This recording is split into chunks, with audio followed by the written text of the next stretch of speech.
uri kumwe na papa wawe cyangwa se mama wawe urumva ushonje ushaka kumubwira ati mama cyangwa se papa wanguriye wenda se umugati. Ijambo rya mbere ni wanguriye. Twagiye ku rya kabiri. Uri umucuruzi uri gucuruza wenda se imigati. Umukiriya yatambutse ushaka kumubwira uti wanguriye. Ushaka kumubwira uti wanguriye imigati. Ni wowe uri gucuruza iyo migati. Ese tubivuga gute? Uri kumva ko mu Kinyarwanda byose ari wanguriye bitewe nuko Kinyarwanda cyacu mukizi ko ari igikene. Gusa mu Cyongereza biratandukanye. Ese mu Cyongereza tuvuga gute?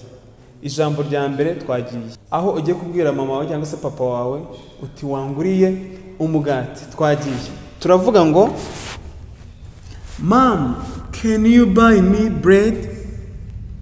Mama, wangurira umugati.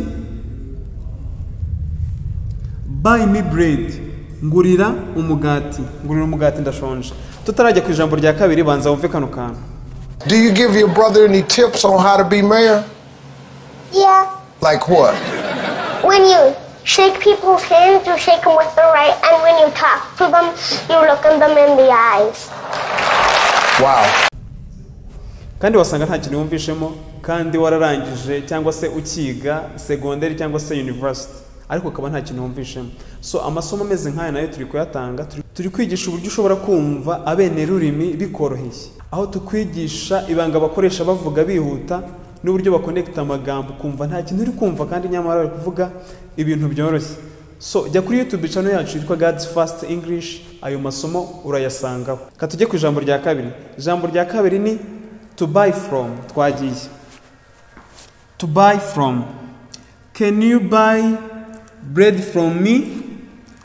Ese wangurira umugati. Buy bread from me.